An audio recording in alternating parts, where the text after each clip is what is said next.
Kenapa kartun-kartun ya animasi dari Malaysia itu sangat populer di Indonesia dibandingkan kartun-kartun dari tanah air sendiri yaitu Indonesia?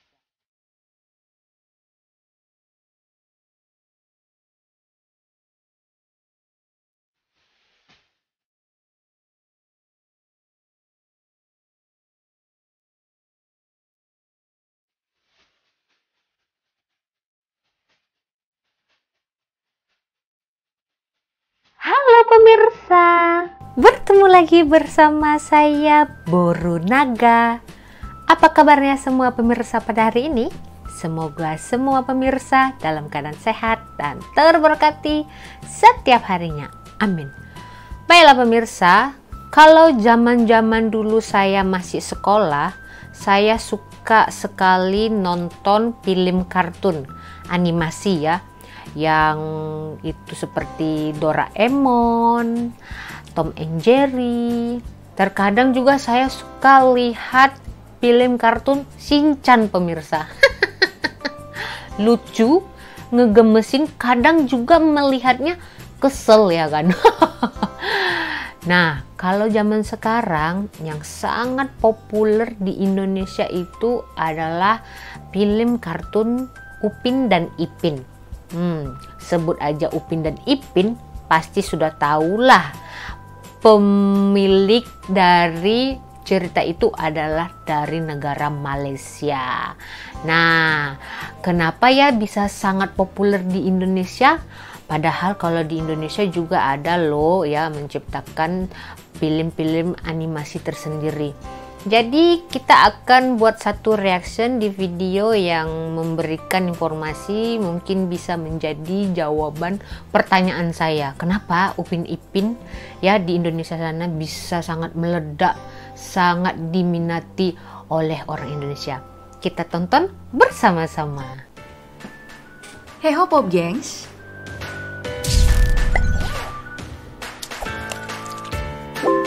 jangan lupa subscribe ya. kalau ditanya apa sih kartun animasi anak-anak yang paling populer? Kebanyakan pasti orang menjawab Upin dan Ipin animasi buatan negeri tetangga. Gak hanya di Indonesia, ternyata Upin dan Ipin juga tayang di beberapa negara lain loh. Dan masih ada beberapa lagi animasi buatan Malaysia yang udah mendunia. Mau tahu seperti apa? Yuk langsung disimak sampai habis.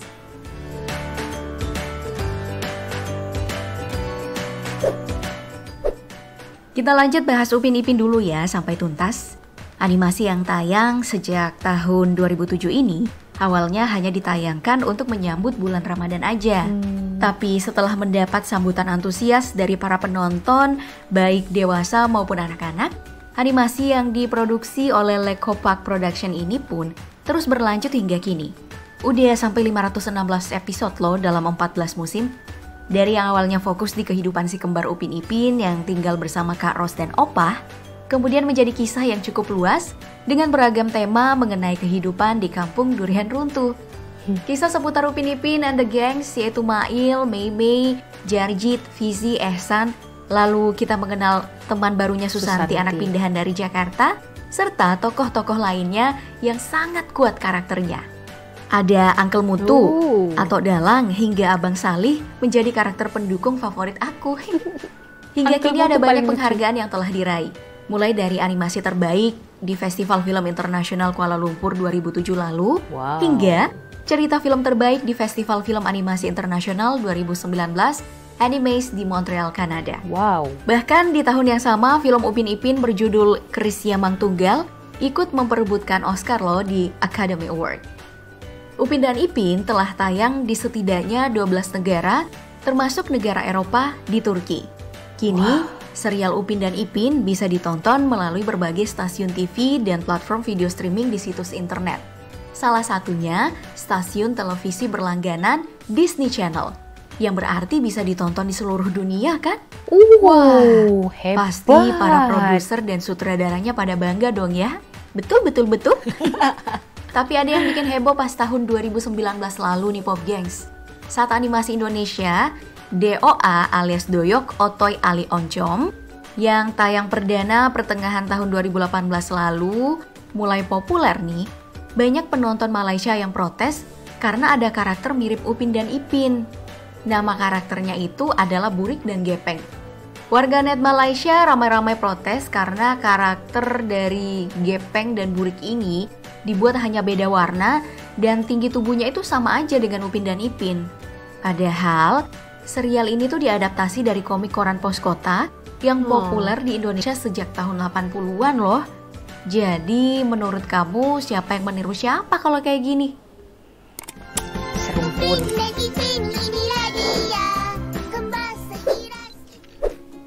Sukses dengan mengeluarkan Upin dan Ipin, Lekopak Production pun mengembangkan serial animasi CGI keduanya pada zaman dahulu. Oh iya, meskipun namanya agak ke-Prancis-Prancisan ya, tapi Lekopak Production ini studio animasi yang didirikan dan dikelola oleh asli orang Malaysia, yakni Haji Burhanuddin MD Ratsi dan Haja Ainon Arif. Nah, dari animasi pada zaman dahulu, ada dua tokoh utama dalam animasi ini, yaitu kakak beradik dari kota, yaitu Aris dan Ara. Keduanya dibawa ke kampung oleh orang tuanya untuk dititip ke Aki dan Wan karena harus keluar negeri. Nah, si Aki inilah yang selalu menceritakan berbagai dongeng si kancil untuk Aris dan Ara yang penuh dengan rasa ingin tahu, agar terhibur selama tinggal di kampung. Lekopak Production memproduksi 24 episode dalam 3 musim di rentang waktu 2011 hingga 2014. Meski tidak sebanyak episode Upin dan Ipin, tapi animasi pada zaman dahulu ini cukup populer loh di kalangan anak-anak Indonesia karena dalam sehari bisa diputar beberapa kali di MNC TV. Sama dengan Upin Ipin.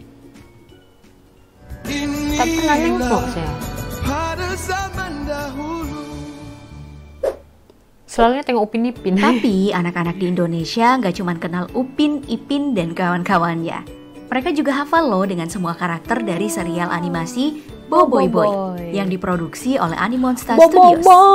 Boboiboy Boy pertama kali disiarkan di Indonesia oleh Global TV pada pertengahan tahun 2012. Tentu karena pengaruh Upin dan Ipin yang lebih dulu ya, membuat anak-anak Indonesia jadi makin akrab dengan animasi berbahasa Malaysia.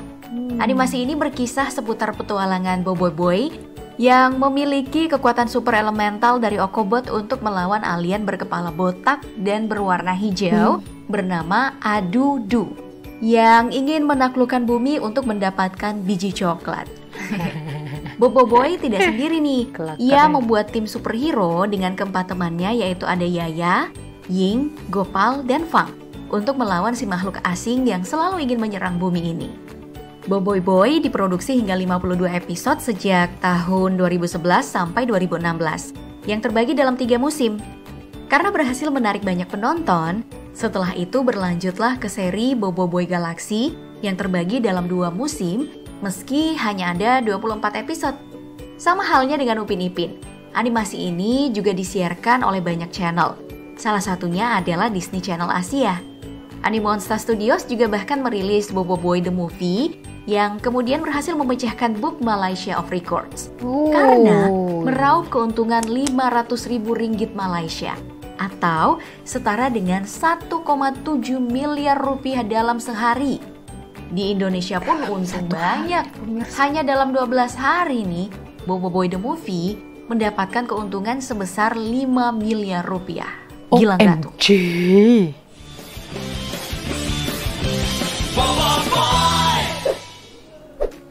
Serial animasi Malaysia selanjutnya yang disebut-sebut sebagai serial yang memiliki efek visual dan soundtracknya itu lebih keren lagi daripada pendahulunya adalah Agent Ali, yang berarti Agen Ali.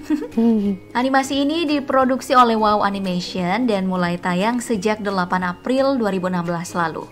Agent Ali berkisah tentang seorang anak berusia 12 tahun bernama Ali bin Ghazali yang tiba-tiba menjadi agen mata saat tak sengaja menggunakan perangkat bernama Infinity Retinal Intelligence System. Dari situlah, petualangan Ali dan pamannya bernama Bakar bekerja sama nih untuk menyelesaikan mata. Sama dengan Upin Ipin, animasi ini juga udah disiarkan lebih dari di 50 negara. Bahkan kini tersedia di Amazon Prime yang diputar secara eksklusif untuk penonton di Amerika Serikat, Kanada, pemirsa. Inggris, Irlandia, Australia, dan Selandia Baru. Eits, keren banget kan? suka, geng. Soal penghargaan, Agent Ali juga meraih banyak juga nih. Salah satunya adalah film animasi terbaik dalam Festival Film 28 Malaysia. Setelah 2 season dengan masing-masing 13 episode, Wow Animation juga memproduksi film perdananya yang berjudul Agent Ali The Movie yang rilis tanggal 28 November 2019 lalu. Gila, keren banget ya. Tahu nggak kalau dari 4 animasi yang udah aku sebutin, penontonnya masih jauh lebih banyak daripada animasi karya anak bangsa sendiri seperti Sopo dan Jarwo dan Keluarga Somat loh. Kalau kata Ketua Komnas Perlindungan Anak nih, Aris Merdeka Sirait, kelemahan animasi Indonesia adalah nilai inovasi dalam berbisnis yang masih kurang untuk bertarung di industri animasi. Menurut kamu sendiri gimana?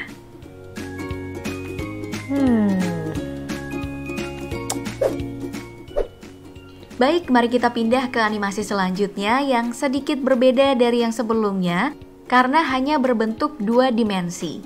Serial televisi yang diproduksi oleh Animasia Studios ini berjudul Bola Kampung. Dari judulnya aja kita udah bisa nebak kan gimana jalan ceritanya. Ini dari Malaysia. Jadi ada sekelompok anak yang tinggal di kampung Gong Lecar yang doyan banget sepak bola tapi nggak serius amat. Tiba-tiba didatangkan pelatih sepak bola baru bernama Abdul Rahman oleh kepala sekolah mereka dengan tujuan untuk mendirikan sebuah tim bola serius agar bisa ikut turnamen antar sekolah.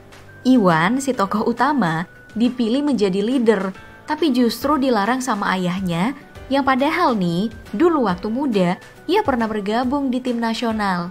Nah, dari sinilah kisah dalam animasi berlanjut. Berkat sahabatnya si Iwan, mereka pun berhasil membentuk tim sepak bola demi mewujudkan impian mereka. Meski bentuk animasinya 2D atau 2 dimensi, tapi Bola Kampung juga sama berhasil meraup banyak penonton loh. Totalnya udah sampai 78 episode dalam 5 musim dan sudah dialih suarakan ke dalam bahasa Inggris. Wow. Dan menjadi judul Football Kids yang bisa ditonton di 16 negara. Dan tahun 2013 diluncurkanlah Bola Kampung The Movie dalam bentuk 3D. Ya, walaupun gak sehalus animasi lainnya. Jadi lebih mirip sama bentuk animasi Keluarga Somat gitu deh. Tapi makin kesini animasi 2D-nya juga makin keren loh. Kalau dibandingin sama si Juki The Movie, 2 dimensinya lebih keren yang mana sekarang?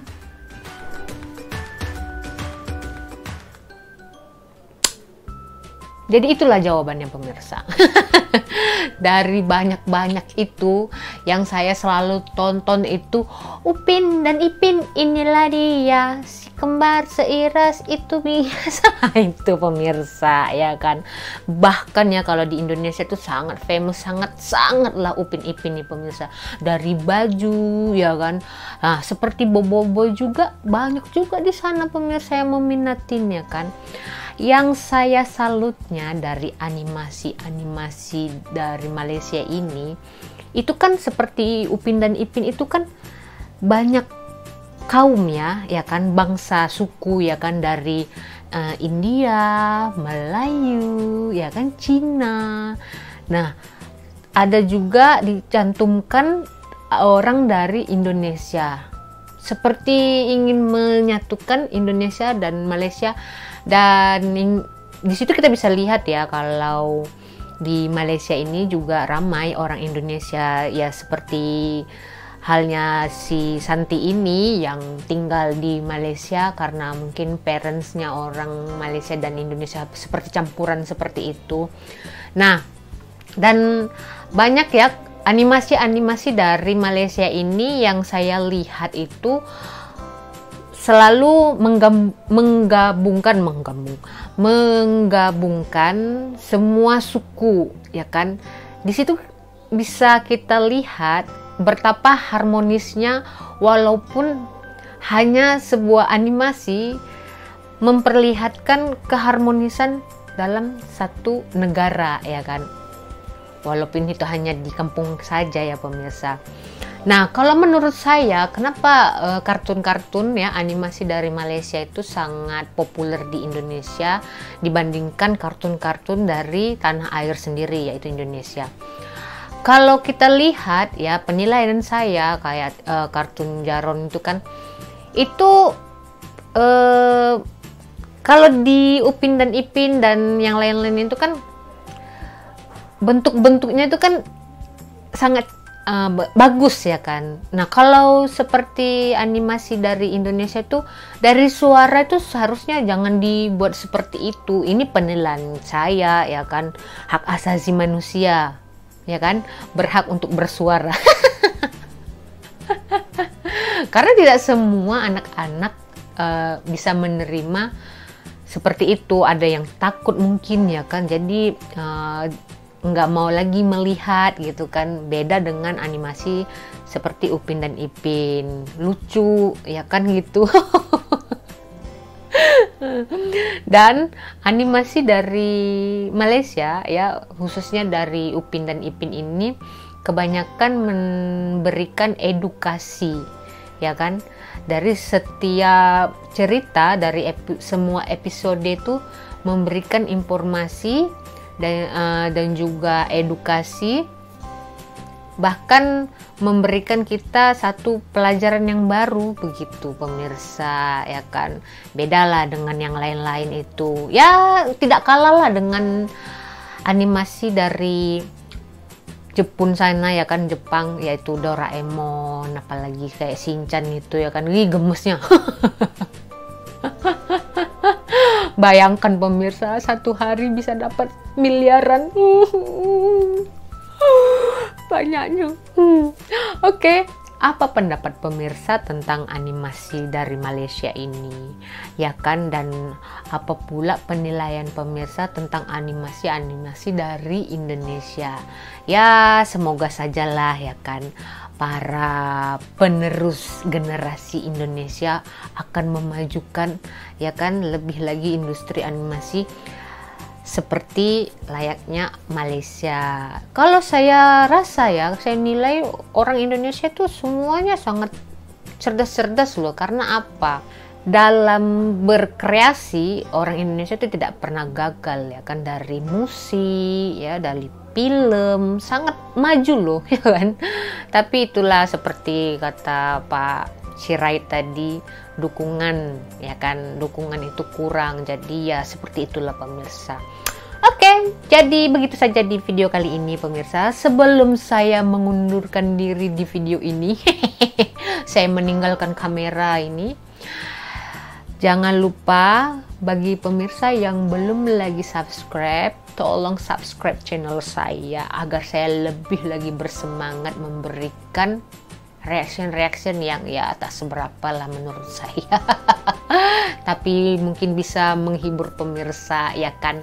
Dan jangan lupa berikan juga like, bunyikan notification agar pemirsa tidak tertinggal video-video terbaru dari saya, Borunaga.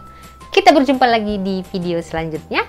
Saya Borunaga, terima kasih, bye bye.